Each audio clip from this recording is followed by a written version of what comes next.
Broadcasting live from the Business Radio X studios in Atlanta, Georgia, it's time for Atlanta Business Radio.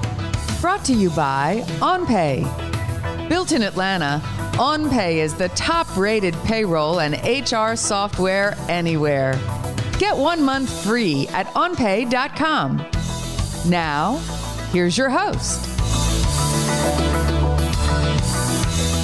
Lee Kantor here, another episode of Atlanta Business Radio, and this is going to be a good one.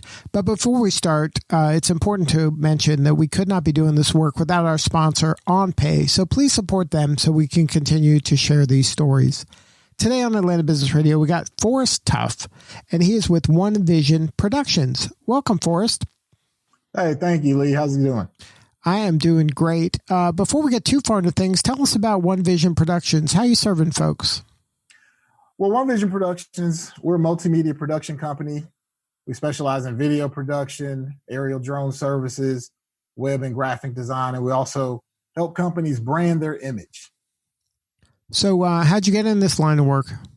You know, actually, it was a situation where I've loved since about 2004. I love just doing production work, just video and events. And I was actually at a birthday party and someone asked me a great question. They said, how much would you charge to do this for someone else? And that's when that idea sparked, this might be a business. So from there, the company has grown. We got into photography and other things of that nature. But that was how the seed was planted to start One Vision Productions. And then so it just started to kind of iterate as people asked you to do more things? You just kept adding different services? Yeah, it was a word of mouth thing at first. And I think as I got more into it, I started out doing entertainment stuff, music videos, and I wanted to branch out after about 5 years. And so we started looking at how we could start working with corporations and government agencies and other types of small businesses. And that's where we started to really try to diversify the clientele that we have. So then how did you, as you grow a business, one of the most important things to do is to know when to say no to things. At some point, you stopped taking everything that came your way and just focused in on some core, I guess, a sweet spot of services you could provide. How did you determine where the line was on what you could do and what you weren't maybe as great at? There came a point in time where you wanted to venture out and work with certain clientele. And that meant you had to now start to have a portfolio of work. Sometimes it meant you needed to purchase equipment in order to be competitive with other production companies. So the no actually came when I received our first contract with the corporation, and the check was different. And I was like, yes, this is what we're trying to do from here on out. And that helped me to now say no to certain things that weren't aligned with where we were trying to take our business. And then when that happened, did your team embrace that, or did some people say, look, I like to do that other stuff too, and then you realize maybe I don't have the right team around me? Well, the interesting thing about that is our business model evolved because now we have a lot of 1099 contractors that work with us. So it gave them the flexibility to work on other projects outside of what they're doing with One Vision Productions. So it worked within the structure of our business because people were making money, things were going great. So it was an avenue for them to work on projects that they might not have gotten on their own. But if they want to do other things that step outside maybe of the government structure or more corporate business, then they had the flexibility to go work on other projects. So overall, the transition worked really well in terms of where the company was going and the flexibility for other employees and contractors to work on other projects.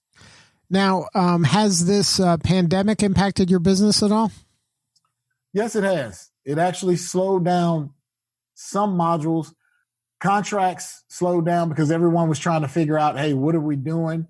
But the great thing about it is it also provided us opportunities to work in other arenas. So myself, because we also work in the film sector, there were things that we were doing in films like working on posters and helping with marketing videos. So some avenues that actually shut down, it helped us to realign and to now refocus on avenues that were still booming a little bit because companies still needed branding. They still needed to find a way to make themselves visible in this pandemic to keep making money. So we focus in on that sector to try to create revenue.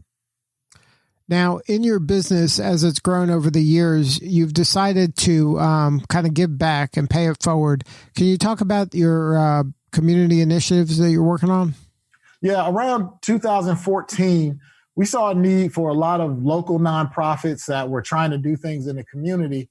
And one of the biggest things they need is resources and also financial assistance. So we started a pay it forward grant that's awarded to a local nonprofit.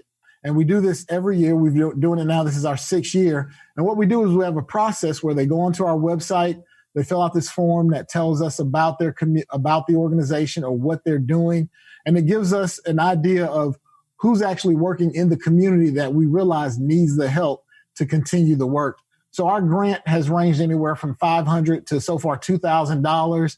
And it's been really great watching these organizations utilize these funds to actually do something for their corporation. And we also use our staff and volunteers to work with these organizations to also give them man hours to get some things accomplished. So we decided to do the pay it forward to not only give them the man hours that we would give them, but also the financial assistance. Now, what's the criteria for a nonprofit to get the grant? Well, they have to be an active nonprofit. Everything, their business structure has to be set up, and they still have to be registered as 501c3. And once that is acknowledged, all that information is in line, then they have to fill out a form that talks about the specific program that they need funding for. So basically, we look at the criteria for the funding, what is the measurable outcome, and then we decide on which organization will be the recipient for that particular year. Now, in your business, you've touched a lot of different industries. Do you have kind of a favorite or one that you've made an impact that you can share a story around? Yeah, well, actually, I really love the film industry. And I'll tell you one project that we worked on, we kind of combined the two. We actually had a contract working with the U.S. Attorney's Office for the Northern District of Georgia. And there was an initiative they had from the U.S. Department of Justice to produce an internal video that actually focused on prison reform. So with this, we're working with the U.S. Attorney's Office. I'm working with the community affairs liaisons for the office. And we pitched to them the concept of making a film, and that was actually in line with what they thought, but they had never actually done a documentary before. So we worked with them to create a documentary that did really well.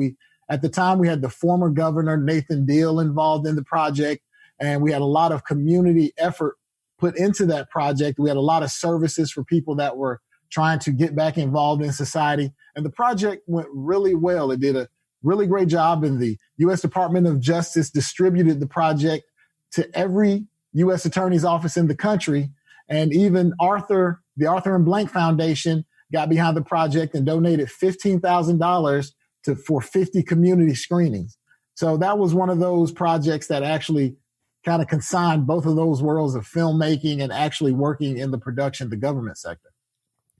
Now, what's it like to be a creator that is working in film and video and things like that, and then also being a business person in that it can't just be creative to be creative and art for art's sake. It has to have some sort of an ROI or a business purpose. How do you kind of thread that needle in your work? When I realized that I wanted to take my company in the direction of putting myself up for the scrutiny of, like you say, hey, it's not just about the creative process, I had to unmarry myself from my thoughts. So I always use this phrase when I'm talking and we're going over concepts and say, hey, I'm not married to the idea. And I had to do that because when you're in a creative mode, a lot of times as an artist, you may be sensitive about your work. You're like, this is the best thing that I've ever done. And someone may say, yeah, but it doesn't really fit what we're trying to do. So I really had to embrace the concept and share with my team, hey, listen, even though we can do something that's really awesome, really creative, we have to realize that our focus is to serve the client and serve that need. So what we choose to achieve is giving them the best product that meets their need and offer them the creativity as long as it fits the needs of that particular project. Now, let's talk a little bit about servant leadership. I know that's an important kind of philosophical, foundational element of your work. Can you talk about how you got into that and why that's kind of driving force in the work that you do today? one of the things that I think is important is really taking care of people. I'm a people person, and I believe that in order to get the most and the best from people, you have to show them that your interest is not fully motivated by your own self, the things that you want to accomplish. So for me, that form of leadership is me showing others that I really care about what happens with them. I care about the input that they have. I care about how they survive in this world or things that matter to them. And doing that, I want to show them that in doing that, you also too have to be able to make decisions that may not always fit with how you feel. It goes back to that same thing, like as a creator, sometimes you feel a certain way, but you have to also look at the greater good and how is something going to serve the greater good. It's going to take care of the business, but also appease the people. And it's a fine line. It's not always etched in stone, but for me, it's the effort to every day make sure that I let everyone know that their thoughts count, how you're perceived and how you feel about what you do counts, because in the end, that's going to have a direct impact on how you perform in the job or how you interact with the customers or interact with your fellow staff members. So for me, that's how I view servant leadership and the outcomes that it can give to my company. Now, what advice would you give to an entrepreneur or maybe somebody who isn't as experienced or veteran as you are as a business owner and a business leader when it comes to kind of leaning into servant leadership? Because it might be counterintuitive for a young person to hear that by serving others, by giving more than worrying about receiving, a lot of times young people feel like I got to make the money right away, and it's all about, getting paid and things like that. And it sounds like at the heart of a lot of your work is giving back and holding others up. Well, I would say it's a process. I think everyone gets to a certain place where they place the value on what's important. As a business owner, first and foremost, the sustainability of my company is the driving force. So make no mistake, we make sure that we're serving the community, but we're getting paid for the work that we do. So you don't have to compromise the integrity of your business in order to be a servant leader. You have to have contracts. You have to have set prices. You have to have things that can make it standard in how you do business. And once you get comfortable making the money or bringing in the revenue and you're able to take care of your people and your staff, then you can start to stretch out and maybe think about how you can serve others. But in that capacity, you can start with just volunteering. You don't necessarily have to use your business in the capacity of saying, hey, I'm just going to give it away, but start with something simple like maybe just volunteer, maybe give an hour or 5 hours a week to start the process so that over time it becomes something that is embedded into how you do business. Right, but just the fact that you would even think of that is counter to a lot of people. There are some people out there that villainize business owners as being greedy or taking advantage of a situation. It sounds like that's not your philosophy at all. If anything, you're about serving and holding other people up, mentoring folks, giving back in as many ways as you can. Like that $500 grant or $2,000 grant. Mm-hmm. There's no strings attached for that. They just have to be doing good work. I mean, it's important for people to understand that business people, they need to make money in order to keep the business going, but money isn't the only thing they're thinking about. No, it's not. We focus deeply on integrity, and as a matter of, like I talk about sustainability, we've been in business now for 16 years. So for me, it's not about the fast route to getting somewhere. It's about the longevity, being able to take care of my kids, put them through college, being able to create my own retirement. So for me, it is very important that we do make the money. That's very important. But as I said, it's just something that it's a mindset that you have to learn to adapt. And it may not happen overnight. It may not happen at all. But if you take small steps towards it, you can learn to do business with integrity. And the thing is, you have to make money to be able to give money away. That's one of the points. We can't give it away if we're not making it. We can't work to help others if we're not bringing the revenue in that can help others to do things that they need to do. So I just feel like it's a circle of life type thing in the business world. Once you understand it and you're able to do it, then it's something that can help you to sustain your business. Now, what is the sweet spot of businesses that should work with you guys? What is the pain they're having? What is the pain they're having? And yeah, like what is a listener out there, or a business owner out there that's listening? What pain are they in right now where the answer is, let's call the One Vision Productions folks? So let's say if you are having a hard time branding your image, knowing what is the best way to present yourself to the public? How can I get people to like what they see about my company in order to spend money with us? That's when you call One Vision Productions. If you've worked with production companies and they give you good service, but they don't give you great customer service, it's been a struggle. Timelines haven't been met. Where you have good product, but it's just the process of getting that project has been a problem. Call One Vision Productions. We focus on customer service. That is an art that I feel has been lost. A lot of my background before I started my business was in retail. So customer service is a big thing for me. I like to make sure that the customer likes the process, is as comfortable with the process as they are the product. And if you're an organization that really just wants top-notch production, call One Vision Productions. That's what we specialize in. Now, at One Vision, is that something that I can work with you? Like, say I've never made a video or a film for my firm. Is that something that I can just say, okay, this is what I have in mind, and then you're hiring the actors, you're producing the whole thing, you're writing the script? Like, where does the service begin and end? Well, it begins with the conversation. We'll sit down and talk about what your expectations are, what you're trying to achieve.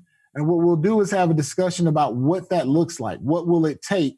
And what level do you want to make that presentation? So you'll see an itemized look at, okay, do you need script writing? Do you need actors? Do you need voiceover? How many cameras do you need on your shoot? Are you going to need drones? We look at it and we can itemize that price, and you're able to create a price point that works within your budget. So what that does is it gives you a realistic expectation of what it costs to put together a certain project. And also, what does that look like for us in the future? If we want to do more, if we want to do this, you now can look at it in an itemized way and see, okay, I see now how this production works. And through the process, we stay with you to kind of let you know what's happening, to keep you abreast, so you're not in the dark throughout the process of the production. And then what's the range usually in terms of a budget that you need in order to effectively communicate? Well, it depends on what you're doing. There's different things as far as commercials. We're talking infomercials, TV shows, films. So the range, let's say if we were doing a 30-second commercial, that 30-second commercial could be anywhere from $450 up to $1,500. It just really depends on the level of what you're trying to do. So we've done productions that have been upwards of $50,000. We've done some that have started at around $400. So it really depends on the production that you're trying to put together and what you need as far as team members and equipment. And it sounds like the best first step is to reach out to you, maybe go to your website, see some of your work, and contact somebody on your team to have a more substantive conversation. What's the website? So One Vision Productions, the website is onevizprod.com. That's ONE, V as in Victor, I, S as in Sam, POPROD.com. onevizprod.com. Good stuff. Well, Forrest, thank you so much for sharing your story today and doing the good work you're doing for your community. Thank you so much for having me, Lee. All right, this is Lee Kantor. We'll see you all next time on Atlanta Business Radio. And remember, this work would not be possible without the support of our sponsor, OnPay. Please support them so we can continue to share these stories. Today's episode of Atlanta Business Radio is brought to you by OnPay. Built in Atlanta, OnPay is the top-rated payroll and HR software anywhere. Get 1 month free at onpay.com.